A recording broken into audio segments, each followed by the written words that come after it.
"Don't move," the man said, his eyes locked on the CEO. The hush in the boardroom was thick, broken only by the shuffle of chair legs and the distant tick of a display clock. Her fingers tightened, knuckles whitening around the edge of the polished table. "Who told you to?" she began. He lifted a hand, calm, not confrontational. "Ma'am, this isn't about you now. Please step away from the edge." Murmurs rippled from the back row. Somebody coughed. The assistant, spectacles crooked, pressed record on her phone. Flashbulbs popped beyond the door. The man didn't flinch. "Listen," the CEO rasped, forcing composure. "This is absurd. I am not." He shook his head. "You have 30 people in here, board members, staff, witnesses." A shuffle as one member reached for a pen, then set it down uncertain. The CEO's jaw set, breath shallow. "Who do you think you are?" she whispered, voice pitching higher. He didn't answer. Instead, he laid his palms steady on the table and met each startled stare without blinking. For one suspended, impossible moment, all eyes were on him. Truths wait for judgment, stay until the very end. It started 2 weeks earlier at the curbside outside the Parkwood Hotel. The sound of rainwater tires brushed past as Daniel Walker closed the back door of a silver town car and adjusted his cap. The emblem on the hat was only threadbare up close, but in the night drizzle it passed for new. He pocketed a crumpled valet stub, turned away from rear headlights, and kept his eyes clear of the marble steps where the wealthy drifted by in evening wear. 3 cigarettes smoldered outside the canopied entrance. None were his. The bellboys traded glances, crackling jokes about the market crash. Daniel didn't join them. A black sedan rolled up faster than expected, the back window already half down. "You!" A voice clipped from inside, "Move it faster."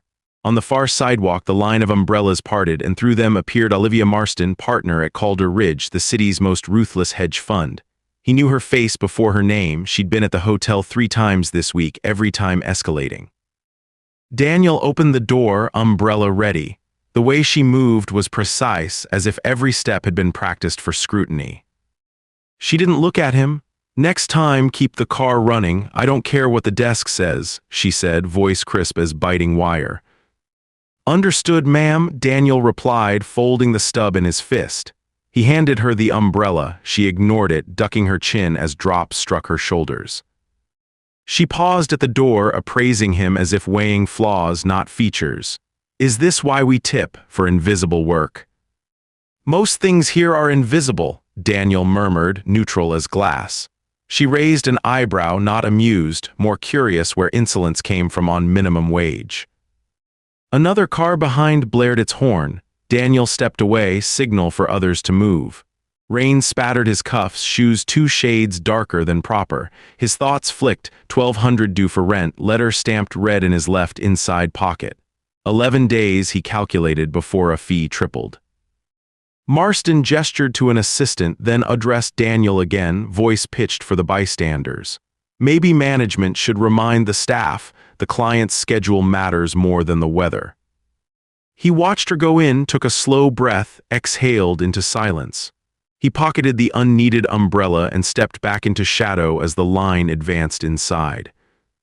He touched the blue-painted wooden horse in his breast pocket, habit more than necessity, a steadying ritual. A bell chimed, another car needed to be parked, time reset again. Inside, laughter echoed from the lounge. Daniel walked away unseen. That night in apartment 4B, key barely able to turn in the lock, Daniel found his daughter sitting cross-legged on the old carpet, blue horse clutched tight, eyes wide as coffee saucers. Her shoes sat by the radiator, laces loose. "Daddy," Wren said, "why do you always check your face before you come in?" She tilted the carved horse as if the answer hid inside the paint. He set his keys in a bowl, tension in his back releasing. He didn't look in the mirror. "Habit, kiddo," he said, kneeling so their eyes met. "Long day faces are better left at the door." She pressed her cheek against the horse. Was it a grown-up hard day or a just normal day? He paused, looking toward the kitchen where yesterday's dishes waited, the cracked photo of his late wife leaning against the bread box. Her badge rested beside it, number engraved and half-shadowed by dusk. "Line of duty," the funeral officer had said. "Hero," said the mayor. "Mother," Wren whispered each night. He walked to the window, shut it with careful hands. As he stood, he caught a glint off the steel-edged coin tucked in the drawer. Air Force Pararescue, retired, never displayed. Only the date engraved to remind what didn't die with the uniform. Daniel opened the fridge, pulled a lunch bag, and wrote on its napkin, "You are the bravest girl I know." He tucked it in next to carrot sticks shaped like stars. Ren wrinkled her nose. Do grown-ups have to win every day, or can you lose sometimes too? He placed a hand on her shoulder, gentle. Even grown-ups learn things, especially on losing days. Ren brightened, then tomorrow will be a winning one, maybe for you instead. Her words stuck into the quiet like thumbtacks. Bedtime came quick. Daniel tucked her in, Blue Horse beside her pillow, the city's muted noise a thin lullaby. Before lights out, Ren called, "Don't forget, tomorrow is Mom's bridge thing." He nodded, swallowing the ache. In distant city lights, Daniel wrote her another note. From the penthouse 27 floors above, Olivia Marston poured gin over a single cube, eyes flicking past unread emails to the skyline. The news on her screen scrolled ceaselessly, reports on fund performance, global outrage, memos urgent as sirens. "Send the numbers," she said into the headset, snapping her fingers once for her assistant, who dodged late-night calls with ever-increasing skill. She scanned the whiteboard of upcoming events, a scrawled column, memorial dedication, bridge, next week. Dread pooled behind her ribs, tight, contained. Her phone buzzed discreetly, alert from her own wrist, heart rate spiking, warning of panic. Olivia closed the app, steadied her breathing with practiced count, 6 in, 8 out. She didn't drop the glass, though her hand twitched. On the credenza, a single pill bottle next to 7 untouched fountain pens. She left them capped. To her right, a photograph, a much younger Olivia, father beside her, blueprints curled between them. His voice in memory, "Never let them see you hesitate." A call flashed, her managing director's voice, laconic, tired. "You saw the latest press, another hit piece about the Marston Fund." Olivia narrowed her eyes. "They're running out of ammo. Still, any delay on this bridge project will crater us. Someone behind schedule." She checked notes. "Valet mix-up tonight, minor, but the dedication must run flawlessly. I can't have distractions, not with everyone watching." He hesitated. "Last year's gala." "I said no distractions." She cut the call. Her assistant reappeared, trembling slightly. "Should we call in security for the ceremony?" Olivia waved her off. "Draft a memo, get rid of the slowest, the weakest, no errors." Assistant nodded, voice quivering. "Understood." Olivia drank, hands steady now. Perfect no matter what. The sun rose to plywood and steel. The site crew assembled before dawn, city still wrapped in exhaust haze as the Parkwood's dedication team joked by the fences. Daniel, cap shielding his eyes, signed in to cover valet duty for arriving VIPs. He punctually sipped burnt lobby coffee, unrecognized by the architects gathered with color printouts and exhausted tempers. A foreman yelled, crowd parted at the bridge's north access stair. A junior engineer, pale, sweating, stood frozen, eyes wide at the span's underside. "It's bowing where it shouldn't," she said. 3 specialists huddled, arguing about load tests and sensors. Daniel, 50 feet away, adjusted his wristwatch, the one too out of place for his uniform. He scanned the overpass, steps casual, and nodded to the frightened engineer. "Can I?" His voice sounded harmless, forgettable. They glanced. "You're just valet." "A local, seen the work before."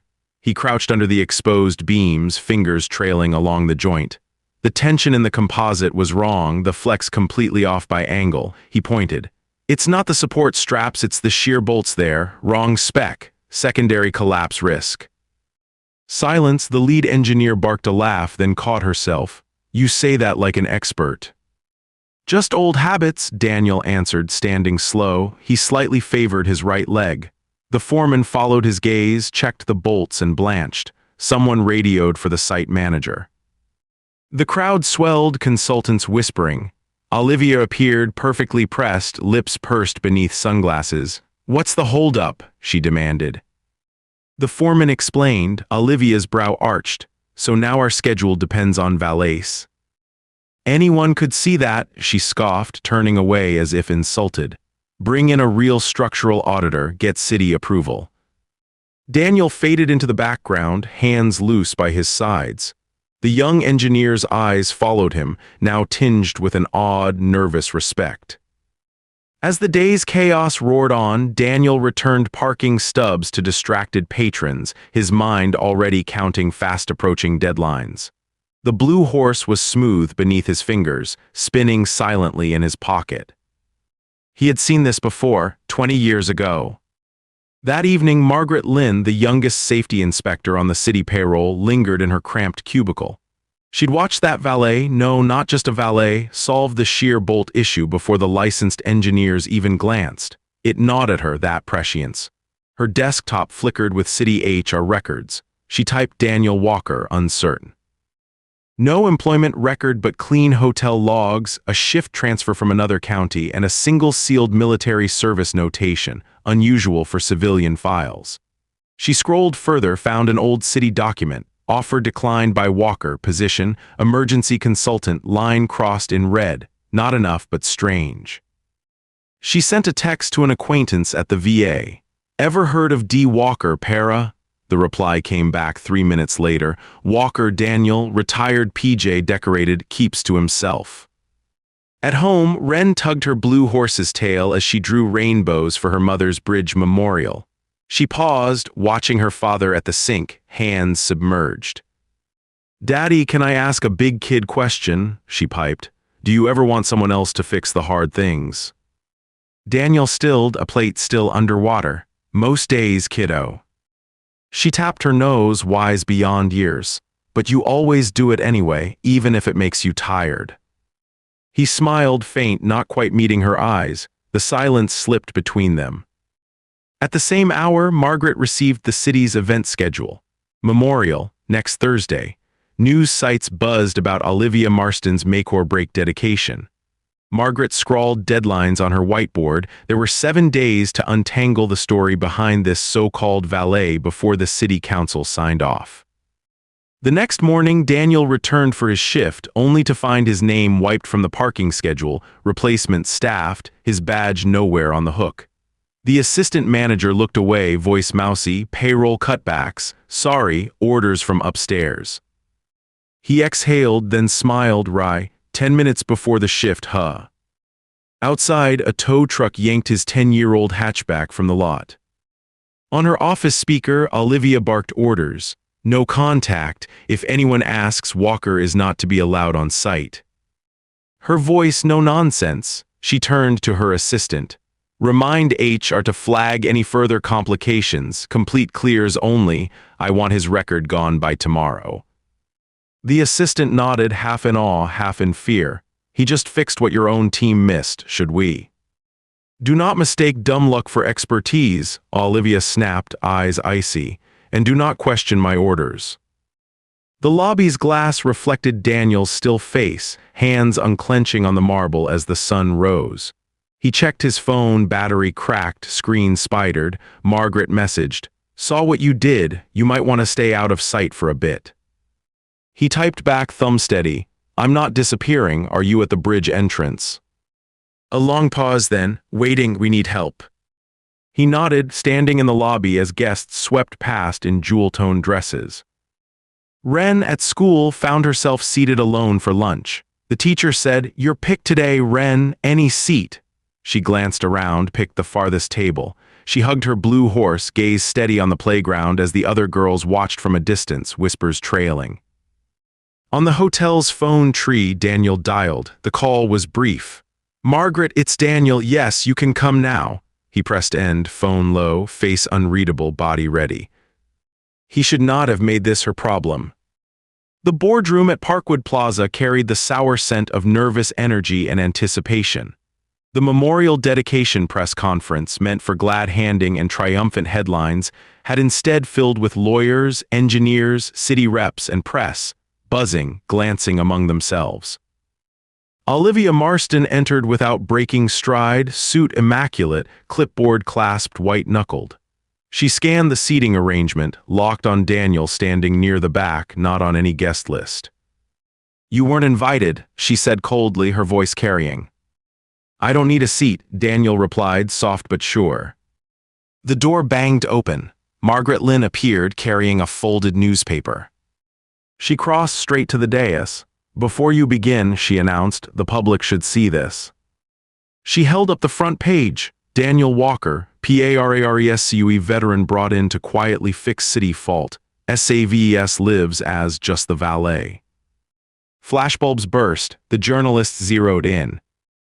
A board chair whispered, then turned his microphone live. "Ladies and gentlemen, city records confirm Mr. Walker is not simply staff. He's the man who prevented a disaster on our bridge. Pararescueman, medal recipient. The one our own engineers ignored." A ripple of disbelief. Olivia stared straight ahead, posture rigid, color draining from her hairline down. Daniel stepped forward, hands folded. "I never asked for a seat," he said. "You took it from me." Frozen, Olivia could not find the right register. Her lips parted, no sound. Margaret's phone played a short video, a moment from the bridge's danger. Daniel directing people to safety, voice calm, gestures unmistakable. An assistant looked down, scribbling furiously. The PR director's pen tapped restless patterns. A young board member simply watched, jaw askew. Olivia lifted her chin, attempting authority. "Mr. Walker, do you realize who you're speaking to?" He met her gaze, unwavering. "You have 30 people in here, board members, staff, witnesses." There was nowhere left for her to look but down. She tried a retort, could not summon one. The silence was total, sharp. It bent history at the joint, revealing everything at once. "You have 30 people in here," Daniel repeated, "board members, staff, witnesses." Autumn air swept the courtyard 6 months later. The Parkwood Bridge stood solid, marble plaque inscribed with the names of the fallen and of those who had saved it from tragedy. Daniel, in casual clothes, waited outside the schoolhouse. The rent receipts were now paid on time. Wren skipped out the front doors, lunchbox clutched, blue horse perched inside, paint now faded to a sea glass gray. Margaret hurried by, now senior inspector, hair knotted up, smile no longer nervous. She nodded to Daniel. "You still duck out of the frame when press show up," she teased. He only grinned, tucking his hands into jacket pockets. The new CEO, freshly installed after a shareholder revolt, had quietly accepted her place in memory, no more headlines. Wren stopped on the curb, shoes still untied. "Dad, is it scary to help people who don't want help?"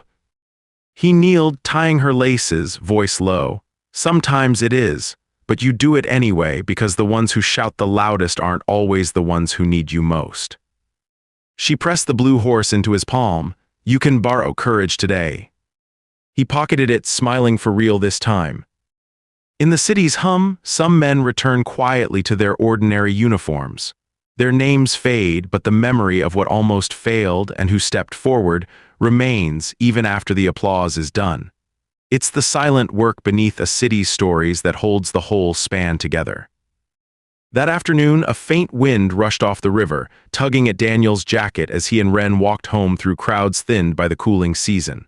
Their shadows stretched before them, side by side along the concrete. He looked down to see her skipping, boots gritting against fallen leaves, the blue horse safely in his pocket, warm from her hands, its paint faintly flecking his palm. Their apartment, though unchanged in furniture and size, felt subtly different now. Less burdened, more like a place shaped by steady hands rather than fragile luck. In the kitchen, Daniel set about making tea, Wren's shoes abandoned by the radiator, her backpack tossed at an angle only 7-year-olds can manage. Wren climbed onto the counter, swinging her legs. "Will they write about you in the paper again?" she asked, voice affecting practiced nonchalance. Daniel poured hot water, letting the steam mask whatever flickered across his face. "I don't know. Most stories end after the big event. People move on to the next headline." She twisted her hair. "But you didn't do it for the headlines." He smiled, dropping a teabag into her cup. "No, some things you do because they need to be done, and then you step out of the way when it's over." At that, Wren looked thoughtful. She watched a dust mote float near the window and asked, "Are you sure? Because you're still here. Doesn't that mean your story isn't really over?" Daniel considered this as he set a cup by her elbow, careful not to spill. "Maybe every day is another chapter," he said, and she grinned, delighted. Later that week, Daniel found a letter under their door, slippered against the threshold by the building's superintendent. It bore the city's seal and inside a formal thank you inscribed in heavy ink. To Daniel Walker, for service beyond the call of employment, for vigilance that spared the city, and for reminding us that expertise and courage go beyond titles. It ended with 3 nearly identical signatures: a city councilor, a safety commissioner, and the interim CEO replacing Olivia Marston. He shook his head at the formality but tucked the letter behind his late wife's photo on the fridge. When Wren discovered it, she traced each thick letter with her finger, mouth soundlessly forming the words. A week later, Margaret Lynn visited. She brought a cardboard tray balancing 2 coffees and a hot chocolate. "Permission to sit?" she asked, a smile bending the scars at the edges of her knuckles.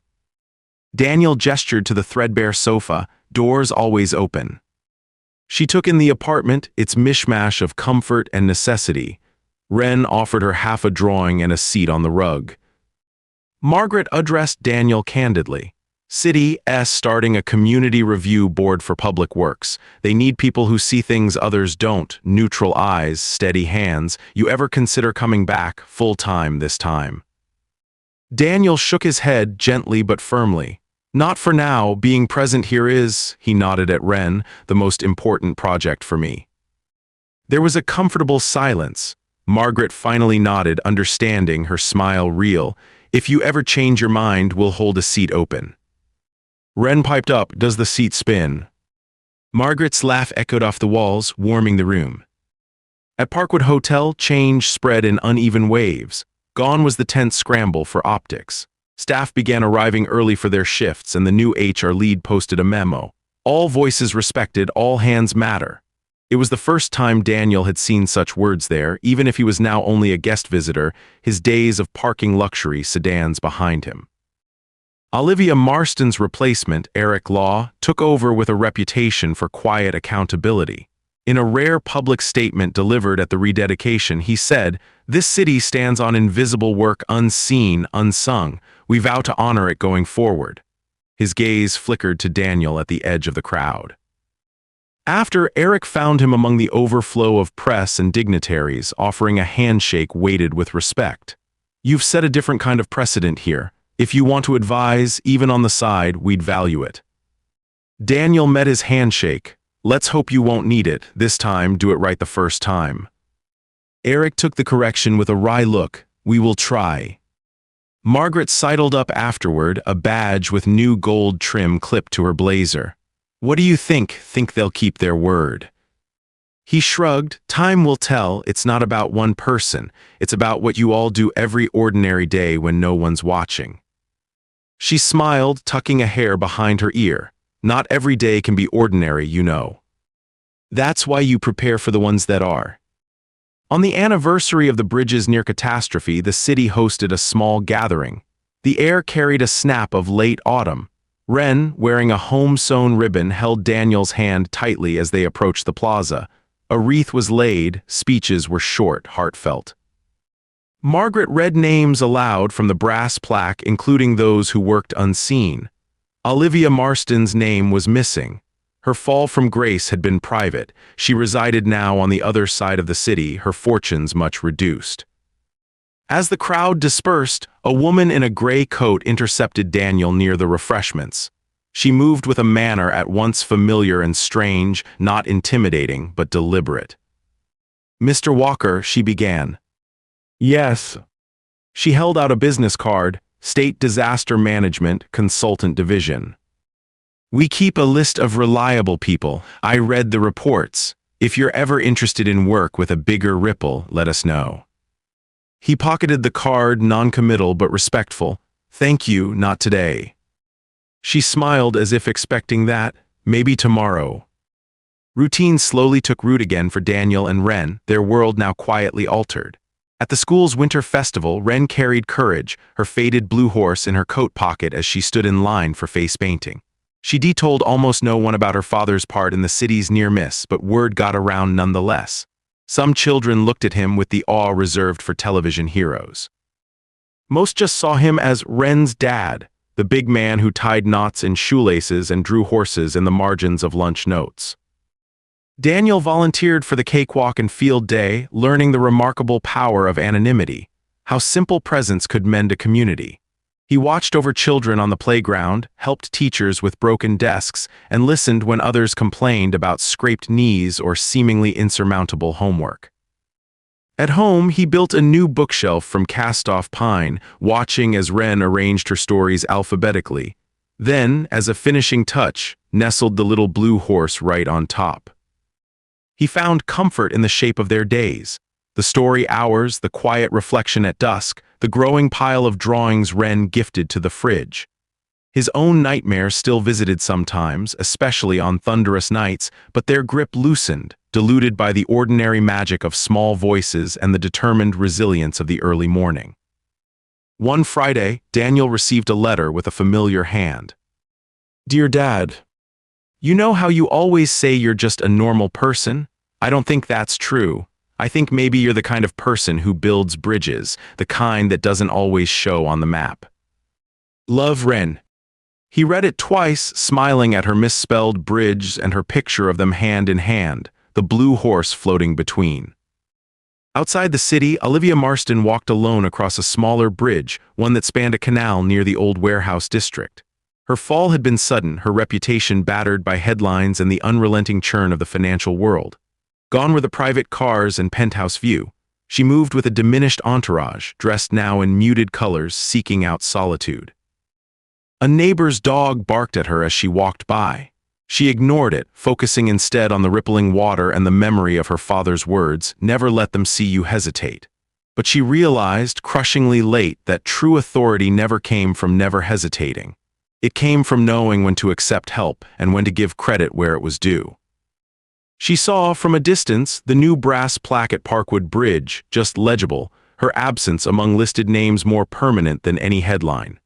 Some nights, she drifted back to the gala's outset in her mind, recalling the face of the man who'd risked everything and her own voice sharp and dismissive.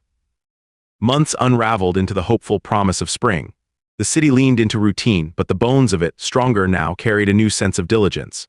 Margaret Lynn developed new safety protocols, training younger inspectors to pause, listen, and trust an outsider's instincts.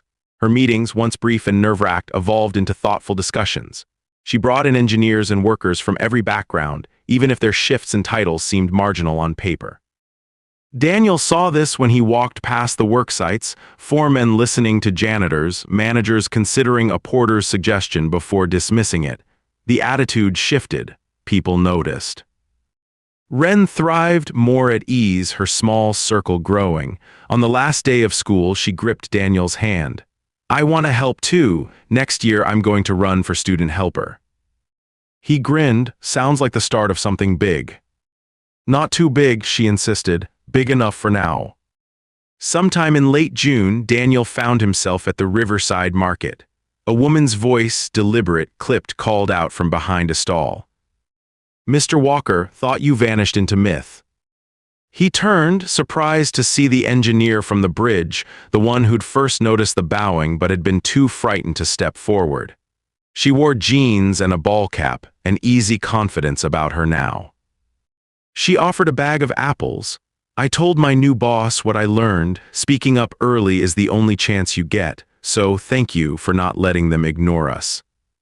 He accepted the apples. It's never about just one person, but sometimes it starts with the first voice. She grinned, remembering, "You still have that blue horse." "In a place of honor," he said, winking. She nodded, satisfied. "Good."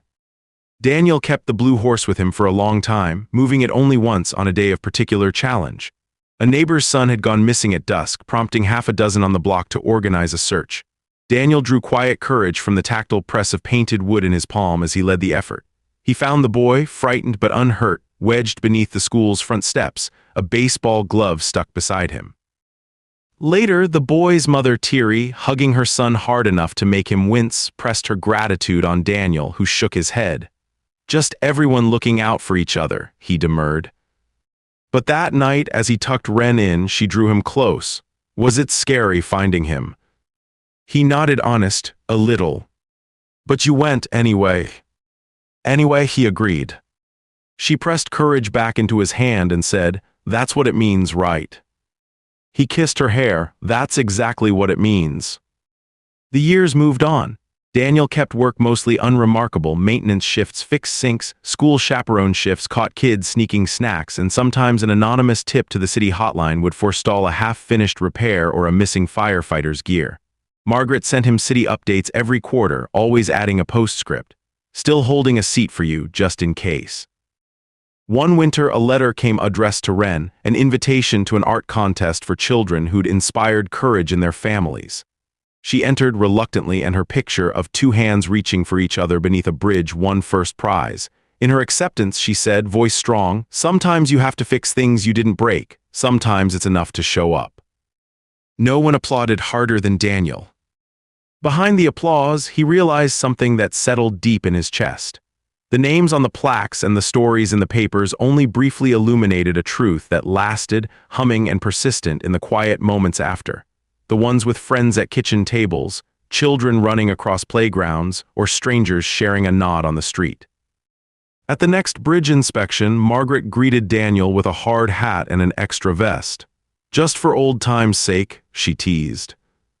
He donned it, the fit a little snugger than he remembered. Together they walked beneath the arch, light filtering through steel and stone. He ran his fingers along the support beam, noticing no cracks, just the faint thrum of the city above. Margaret said, "Everything you do leaves something behind, you know. Sometimes it's a warning, sometimes it's hope. Sometimes," she paused, smiling at him, "it's just a reminder that everyone counts." He nodded, content. "Every span, every bolt, right." She laughed, "Right." They stood for a while in companionable silence, city noise muffled by the echo of water and the reliable hum of traffic overhead.